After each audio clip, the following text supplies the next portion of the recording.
The defendant then grabbed the victim and threw her onto a bed and was continuing to interrogate her about who she had at the residence. He then pulled down his pants and underwear to his knees, exposing himself. That he then tried to rape her. My client is the victim. I'll tell you what it sounds like to me. He's intending on getting the upper hand.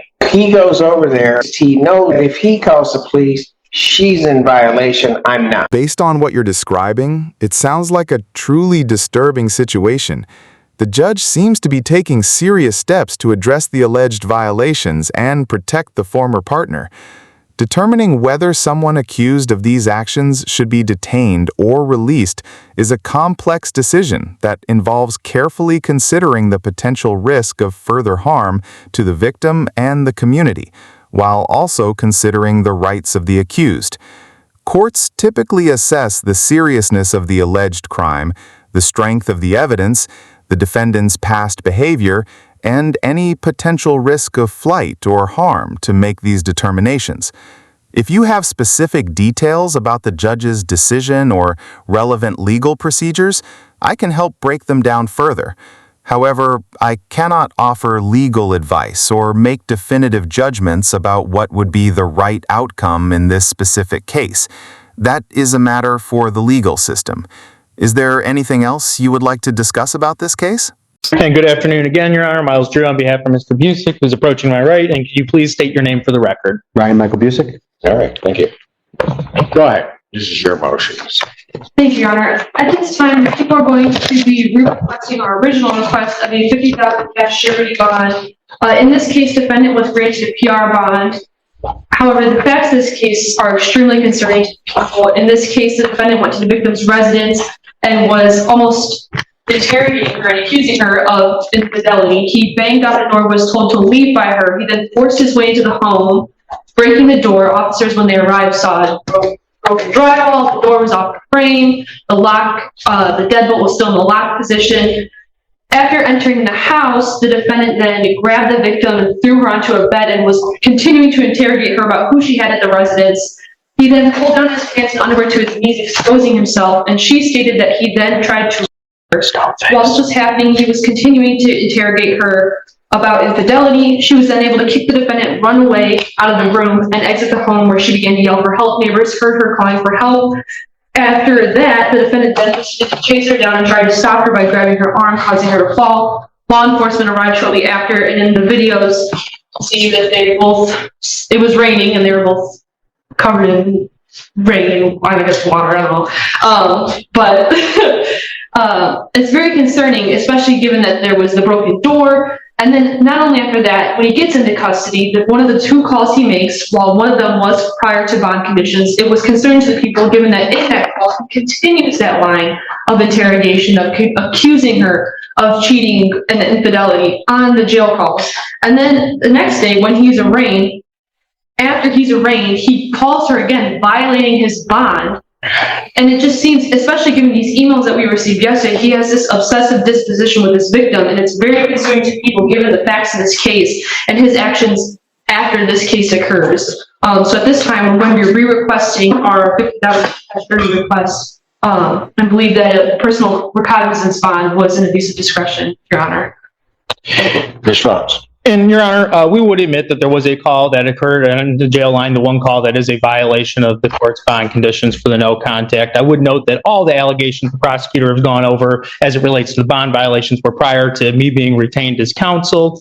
Mr. Busick's a lifelong resident of Ypsilanti. He has a clean ICHAP that I've seen, meaning he has no priors and accordingly no capious history. While this is a very serious charge, and Mr. Busick does contest the allegations and is serious about facing them as evidenced by retaining counsel, I would note that there was no injuries or medical treatment and that Mr. Busick did comply with police officers. While I'm not here to litigate the facts of this case in a bond hearing, I think it's evident from looking at this case and the pending case against the complaining witness, where my client is the victim, that they have a dysfunctional long-term relationship that will no longer work out in any capacity as a romantic relationship. I've expressed that to Mr. Busick, and he's been receptive to that feedback. I think it's clear that neither party has treated each other very well. He is living currently in Ypsilanti with his mother, Lisa, who's in court today, his stepdad, Doug, who is also in court court today. Sister Chelsea, who is not here, but has been in constant communication in my office. His sister Erica is here in court, so he has strong family support in this matter. He does have 2 children with the complaining witness in this matter. His son Matthew, 4 years old, and daughter Scarlett, 2 years old. It's a shared custody situation where he has the kids on the weekend and about 2 or 3 nights during the week. His mom and sister are facilitating those custody exchanges, and I have expressed not only to Mr. Busick, but to the family the importance of the no contact order, including that it means no third-party contact, and have instructed the family not to discuss this case in any capacity whatsoever with the complaining witness. As for work, Mr. Busick is a journeyman carpenter with the Regional Carpenters and Millwright Union. He has over 10 years experience and 6 years with the union. He has good health coverage through his job that provides for not only him, but his children with the complaining witness. It's our understanding that the complaining witness does not work, and even though there's no child support order in place, he does also provide support to the mother of his children for expenses when she has the kids in her possession. In other words, he's the provider for these children, and they get their health insurance through his job, and that appears to be the only avenue for their health insurance. And he is at risk of losing this job should he go to jail. So, Your Honor, I would, conclude by saying that counsel was retained after all these allegations, that Mr. Busick has no prior criminal record, and I think him and the family maybe didn't understand the scope and importance and severity of a no contact order. I have counseled them at length about that no contact means for any reason. Yet you have understood about that, counsel? I can see the legal commentator discussing a potential no-contact violation and possible assault, emphasizing the seriousness of the legal situation. They also mention Judge Simpson in the courtroom. However, I can't see the judge's face or the defendant in the video. The commentator is focusing on the legal principles at play, stating that a no-contact order is a strict violation, regardless of any personal communication. Your Honor, I think it's somewhat common for people. I know no contact means no contact, and it's very straightforward, but I think people that have no prior history with the criminal justice system sometimes do not think things are as straightforward as they are. He certainly makes no excuses for his behavior, and he knows it's inexcusable to make those calls. We would be asking for a $25,000, 10% with the tether. But he's still, from the allegations, and I'm not making necessarily a presumption of his guilt of those, but he's making certain allegations regarding her infidelity, then ultimately gets arrested. After creating, some damage, or allegedly creating some damage to the premises, and things not going well because now you're in custody, you're told by the magistrate not to have contact, and what does he do? He has contact. And about the same thing that the allegations are about. Right. I understand the court's concerns. That's why we are asking for a cash bond in this matter. I would point out that, since he was assaulted in March by the complaining witness, which resulted in felonious charges, these have been some of the hardest and trying months of his life. He has not been in his right state of mind. We're going to be looking to getting him, treatment while on bond and getting evaluated for a treatment course so he can get some support in facing this tough time, Judge. Ultimately, there's no excuse for making the phone call on bond. We understand that the allegations are concerning. We can test them as it relates to the case. Tell me how I can even be sure that he's going to follow this court's conditions. Well, I think you have his family sitting right here in the courtroom, that they're accountable, good members of our society that are going to be looking out and holding him accountable. They have, financial interests involved in this case as well. They are living with Ryan. He has no prior record, which I think speaks to the fact that they raised him pretty well up to this trying point here. And I think that the tether, was put in place after these phone calls, and there's been no issues with the exclusion zone. So I think in that respect, the tether is working, Judge. And I think you have members of the community that will be looking out to assure that your court order is followed by Mr. Busick. And I think this is a real wake-up call for him, quite frankly. frankly. This isn't a situation he's used to being into, given his clean criminal record. And I think he's standing up a little bit straighter now after this and understands just how much is on the line after having a stern talking with counsel both last night and prior to court today about the severity of the situation that he's in here, Judge.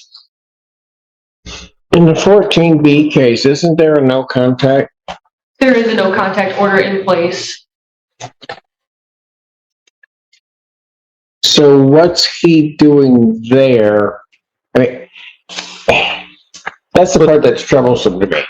He has a case in which he's the alleged victim, right, counsel? Correct.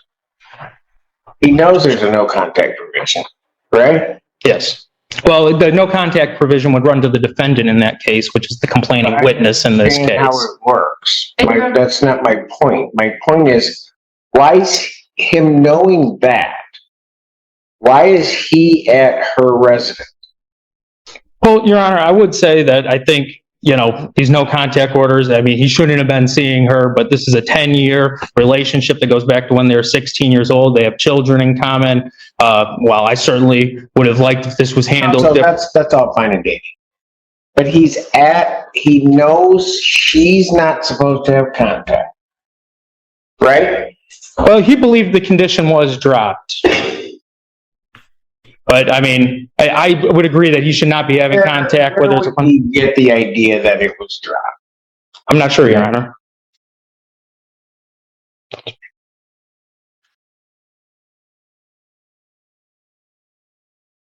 I don't believe that for a minute. I mean, he knows she's not supposed to. I mean, I'll tell you what it sounds like to me. Sounds like to me he's intending on getting the upper hand. So he goes over there and he can basically, in essence, force her to give whatever answers he wants, because the one thing at least he knows or thinks is that if he calls the police, she's in violation, I'm not. In such a situation, the judge has a difficult decision. On one hand, the defendant has no criminal history, which could indicate that this was a mistake. However, the fact that he didn't follow the no contact order is concerning, as it suggests he may not take the court seriously. The offer to post a bond and wear a tether are considerations, but they don't fully address the potential concern about his compliance in the future. Ultimately, the judge would have to weigh the risk of harm to the victim against the defendant's right to be free until trial. There isn't a simple answer, and it requires careful consideration of all the factors involved. No, I don't think that that's the situation going on. I mean, when the police officers did bring up the no contact order on the scene, he said that he had thought it had been dropped. I think he's simply concerned about, these beliefs of infidelity, Your Honor. It's an improper way of going about it without doubt. But given that he has no record, he hasn't had any trying situations, he's only 26 years old, any trying situations like this in his life, I would view this as kind of a one-off situation, that now that he has the accountability structure in place with his family being aware of what's going on, being in the courtroom here supporting him, that this type of behavior would not continue, and I expect him to comply with all court orders going forward, Judge.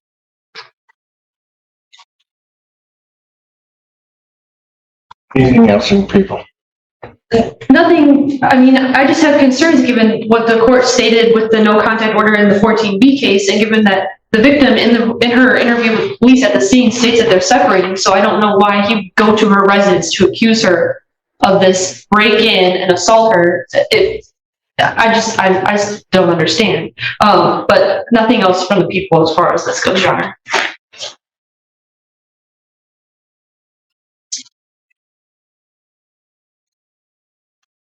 Oh, right, and I think you know this, counsel. What I really should do is I should revoke his bond. He doesn't make it a day before he's violating the bond condition. I understand the court's concern. It's not. What is troublesome for me is that he violates the bond condition. And when you look at the transcript of what he's talking about, in the very first part, it's just a continuation of what got him there in the first place. And I think this, sorry. Go ahead. I was going to say, I think the stern talking to that I've had with both him and his family about the, concerning nature of these allegations, the phone call transcript, I think that he's been very receptive to my feedback, and I don't see that this being an issue going forward. This was, within a day of the incident, his emotions were still very, high in charge. It's obviously no excuse for doing what he did, but given that Counsel, that's part of my problem. Part of my problem is it doesn't seem that he can de-escalate, because he gets involved in this thing, gets arrested. This fixation that he has on this infidelity, even after he's arraigned, even after he's warned, admonished what he can do, what he can't do. Within hours of that, he can't step back. He just can't. I understand the court's concern. I would say, while I would not have advised him to send any of those emails to the court, the fact that he's reaching out to the court, not to her, is some indication of change from the, Friday before. No, it's really not. He's not reaching out to her. I certainly would not have advised him to send those emails, and I have instructed him going forward not to do anything like that and to run anything he's doing with these cases through counsel going forward. Listen.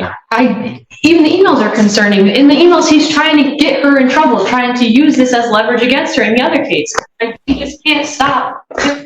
Even if it's not contacting her, it's this continued obsessive feelings towards this victim.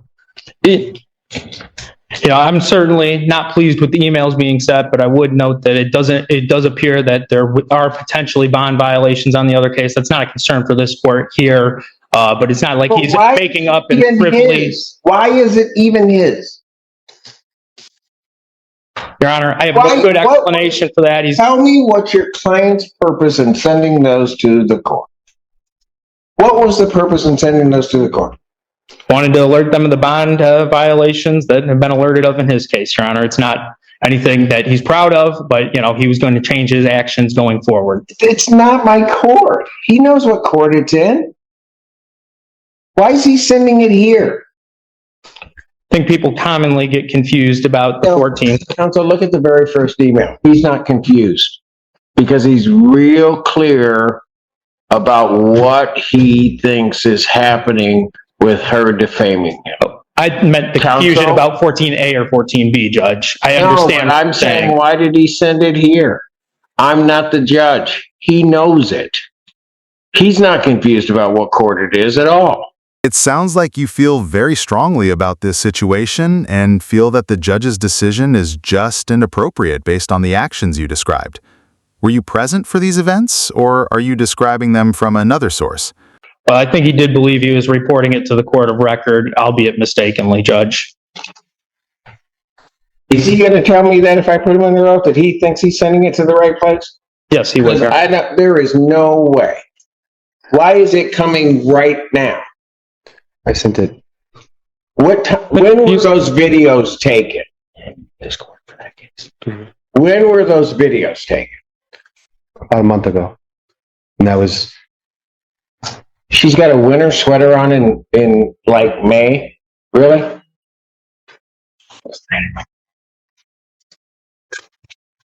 So if you had them for a month and you think you're contacting that court, what took you so long? There's no excuse for the timing. No, what took him so long? This is his story. He's trying to convince me that he can behave. Would you like me to speak? Go ahead. So I didn't want to contact the court because, yes, we were working on things, and I spoke in front of you, and I believe that the no contact was dropped so we could start to work on things. I came in front of you and said that during her case one day.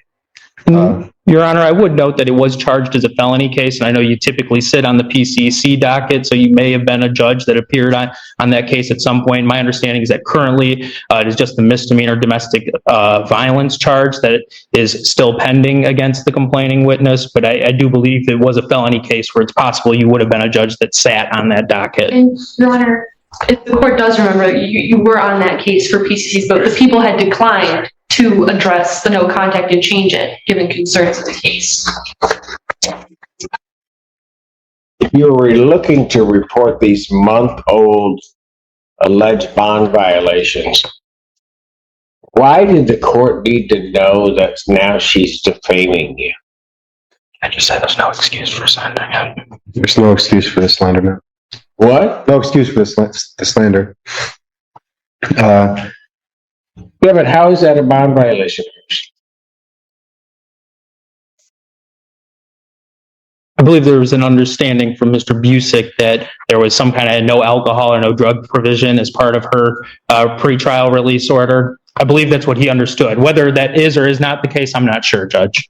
But then it says, and is now causing defamation against me. Why is that important to the other court? It's not. Yeah, it's only important to this court. Correct. In this bond hearing. And I did believe that it was still here. I didn't know it was at 14B. How come you didn't go through your attorney to send this? I was not retained at that time, Your Honor. No, I'm talking, you had a PD at the time. Why didn't you go through her? I did try to call her that morning after speaking to the prosecutors, I believe. But I was at work and I missed her call back. When, yesterday? Yesterday, yes. So you just decided that you just send it? Well, yes, I did. I called the courthouse on my break and I said, you know, where do I contact for breaking bond? I should not have, Your Honor. Why was it so important for you to report her breaking bond? Let's assume it to be true. Why was that so important? Right now. Well, it was Careful how you answer me. correct. Because, no, listen. Why was it so important to do that? You had just received an emergency bond motion to change your bond. You then start sending stuff. Why is it so important to now report what you say is a month old? I think they're older than that. The month-old video. Why is it so important to do that this week? Wow, that sounds like a really frustrating situation to witness. It seems like there's a lot of history there that's influencing the current proceedings. Trying to work things out while also not following court orders definitely creates a complicated situation. It makes sense that the judge would be concerned about potential violations. I wasn't thinking, Your Honor. Why was it so important? I don't care. What was your thinking? Whether clear or not, what was your thinking? I mean, I really wasn't thinking. I really wasn't thinking clearly. I'm not too sure. I suspect the court could hear Mr. Busick there. I mean, he has no justification. He clearly wasn't thinking straight. I mean, I think he was feeling the pressure of the bond violations in this case, was aware that, or thought he was aware that she may be violating her bond. There's no good justification. There's no answer that we're going to provide you, Judge, that ultimately satisfies what makes you. me not believe that as he feels the pressure of this case, that he doesn't lash out and do something? Well, I think his Why children... would I believe that? He had counsel at the time.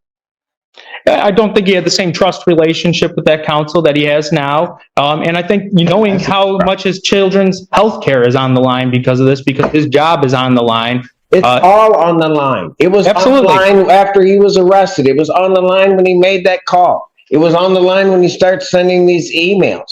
It's always been on the line. I don't know why he can't recognize that. And that leads me to believe that no matter what I tell him, he can't do it. If he doesn't understand that from the very beginning, what's at stake? And I do believe that he went over to that unit. Now, he went over there to get her in trouble, just like these emails. That's what he's doing. No, I don't think that the facts when the case is litigated will show that that was his intention at all, Your Honor. I understand the court having concerns, but I think not only, my talking with him, but now this, bond violation hearing in front of his parents, I think he's going to be standing much straighter. I think he understands it. I wish he was a quicker learner. It shouldn't take his parents to make him stand up and do right. And it doesn't, Your Honor. I think that he'll prove that going forward on bond. And I think quite bond, to the frankly- extent that he needs help, he can get better help and services outside of jail than he could Quite inside. frankly, they shouldn't have to be here. Right, and he I agrees. mean, even if the prosecutor objected, they shouldn't have to be here. Right. And Mr. Busick agrees. He's embarrassed and shamed by what he is putting, not only himself, but his family through in this. He's not proud to be here today, Your Honor. When is this PCC set? It's currently Thursday. on 12. So this Thursday. Well, I understand what the people's request, I understand what the defendant's request is. I don't think since he's gotten out until he's called to the carpet, this defendant really does conduct himself appropriately. I don't think that has anything to do with his parents or his family or his upbringing or anything along those lines. He just can't do it. And then start sending, he's got an attorney, and he's just sending these emails to the court, accusing her of things. He's in her proximity. He doesn't need to be around her at all. He doesn't need to be contacted.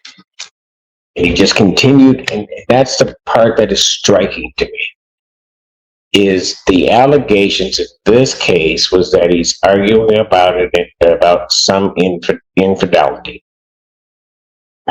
He gets arrested. He goes to jail. He gets arraigned. And at no point after that whole process, after they told him, don't contact her, don't talk to her, he's got attorneys, he's all of those things. What does he do? He calls her again to berate on her. And it's very clear from her responses in the transcript. She doesn't want to talk to him about that.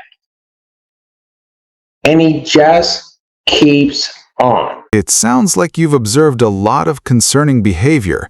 Repeated breaches of no-contact orders and a pattern of avoiding accountability are definitely concerning red flags. It's understandable why you see these actions as potentially manipulative and not reflective of genuine remorse. Hopefully, the legal system will address these issues appropriately.